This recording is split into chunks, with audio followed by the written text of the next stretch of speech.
Nagbabala ang China mga tol na meron daw kakayanan ang Japan na makabuo ng 5,500 na nuclear mga tol dahil meron daw imbak ang Japan na plutonium mga tol.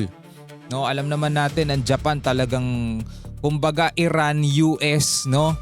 Nasabi ng US, Iran can never have nuclear weapon. Eto namang China mga tol, masyado silang nakatutok din dito sa Japan. Binabantayan nila yung military. Ngayon naman ine-expose ng China na meron daw plutonium itong Japan na kayang makabuo ng 5,500 nukes. Naku po, eto pag-usapan natin mga kapatid, samahan ninyo ko.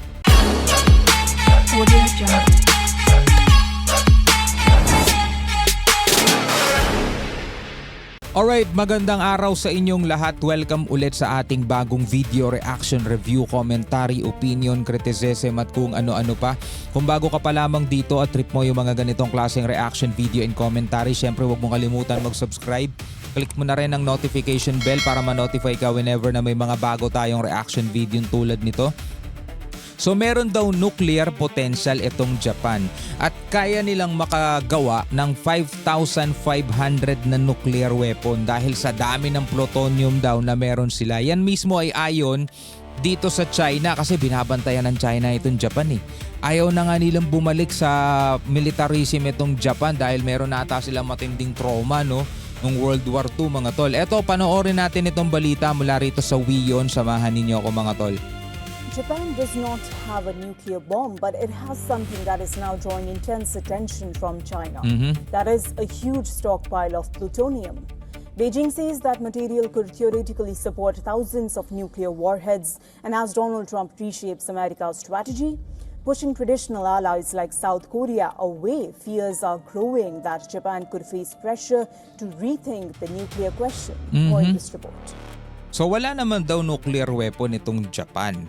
Diba? Pero meron silang potensyal na makagawa ng nasa 5,500 nuclear warheads nga dahil sa napakalaking imbak ng plutonium. Ano ba yung plutonium mga tol? No? Ituloy natin to.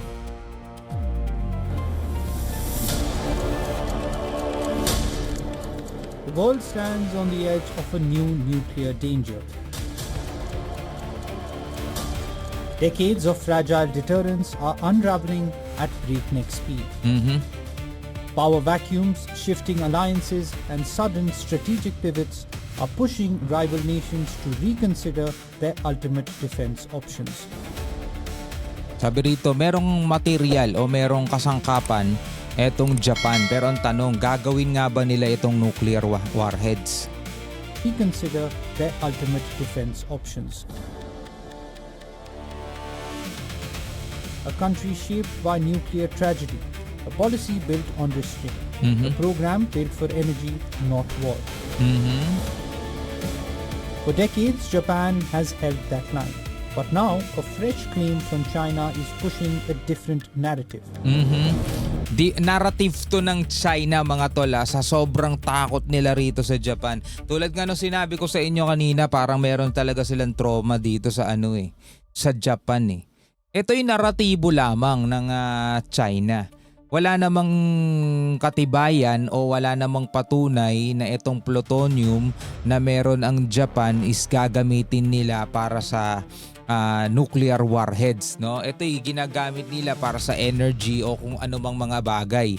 Kasi nga 'di ba mula nung natalo sila dati nung World War II, nagkaroon yan ng restriction Nagkaroon sila ng mga kasunduan, hindi na sila pwedeng makisali pa sa mga gera, hindi na sila pwedeng bumuo pa ng army o ng puwersa para sa pag-opensa, 'di ba? Ngayon mga tol, etong China nakafocus sila o nalaman nila na etong Japan is meron silang malaking imbak nitong plutonium at pinangangambahan nila dahil nga sa naratibo nila, pinangangambahan nila itong Japan, delikado to. Baka gumawa sila ng mga nuclear warheads, di ba? Samantalang sila gumagawa sila, no? Parang ganito nga yan yung US, di ba? Hindi pwedeng magkaroon ng nuclear weapon itong Iran. Kumbaga parang ginagaya ng China ngayon Etong Japan hindi pwede magkaroon ng nuclear weapon. Delikado tong bansang to. China has now put Japan's plutonium stockpile at the center of the debate.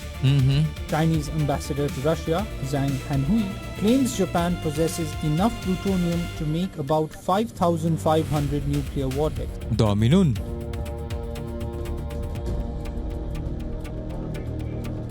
The Chinese claim focuses on Japanese capability, not intent, but even that is enough to stir strategic concern.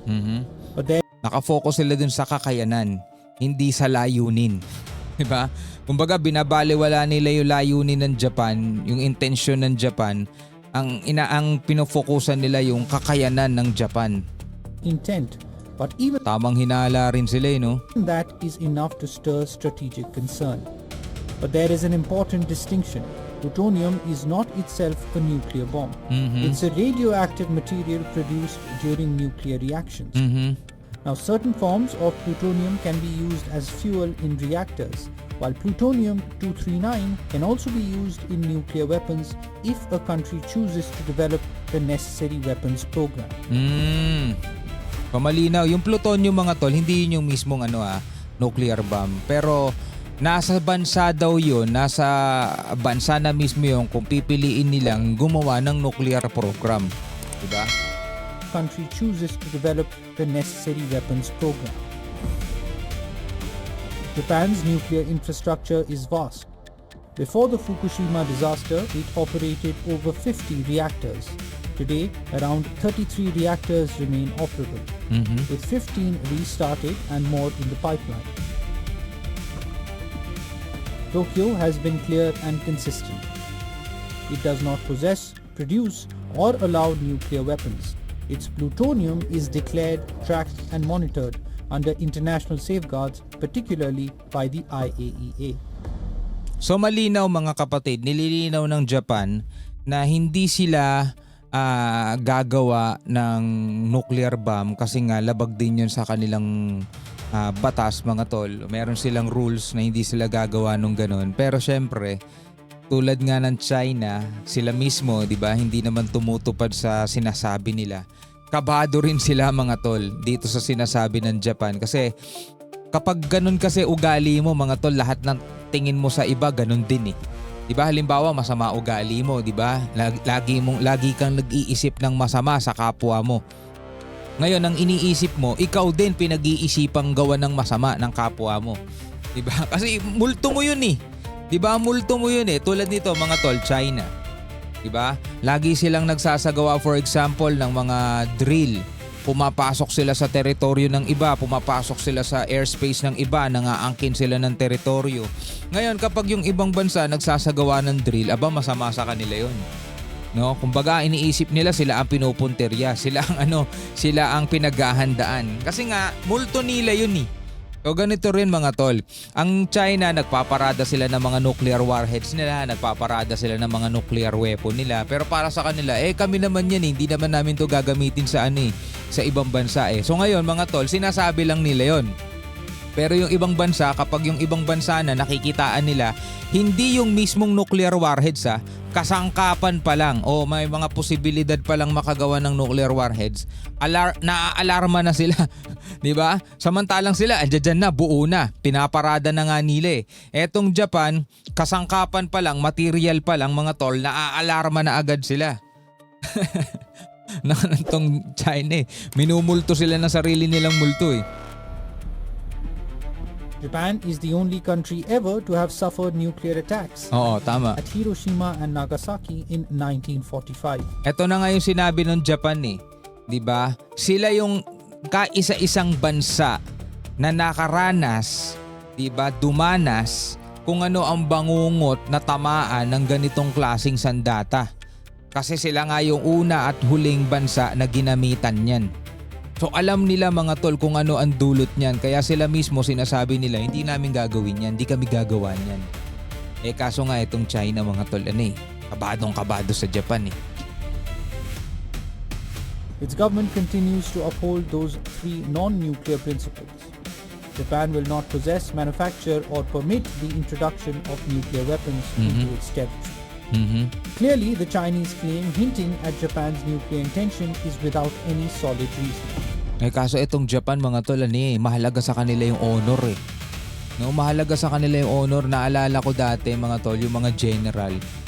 Pag matatalo na sila, instead na sumuko sila, ang gagawin nila mga tol, papatayin na lang nila sarili nila. Ganun na lang gagawin nila kasi gusto nilang mamatay ng may dangal. Lalo na yung mga samurai, hindi mo pwedeng kaawaan yung mga yon. Halimbawa, naglalaban ng kayo at natalo siya, kailangan patayin mo siya kasi kung hindi mo siya papatayin, kumbaga parang kawalan ng karangalan sa kanya yun. Siya lang papatay sa sarili niya kasi yun yung kabayaran ng pagkatalo niya. Yung honor mahalaga sa kanila. Meron bang honor yung pumipirma tapos hindi kinikilala yung pirma? Kaya meron bang honor yung sasabihin, ganito lang gagawin namin, magtatayo lang kami ng shelter para sa mga mangingisda. Hindi namin yung gagawing militarize. Tapos after ilang taon, isang malaking military base na artificial island na may honor ba yun? Yet the timing of the claim comes at a time when wars are raging in Russia, Ukraine and West Asia. Amid this, America's security strategy is changing. It is moving away from its traditional allies in Europe and Asia. Trump has ordered a substantial reduction in US-South Korea military exercises, arguing that large drills are costly and unnecessarily provocative towards North Korea. Ay, naku po. Anyway mga kapatid, nakita niyo naman yung pinatigil ni Trump o pinabawasan ni Trump yung drills niya dito sa South Korea dahil daw magastos. At isa pa is napoprovoke daw ang North Korea. Di sana noong pa nila naisip na napoprovoke ang North Korea. Ngayon kasi mga tol, nangangailangan din ng US eh. Magastos kasi talaga paikipagdigma nila rito sa Iran eh. Anyway, ano ang inyong masasabi tungkol dito? Comment na lamang kayo sa ibaba. Hanggang sa muli. Peace out.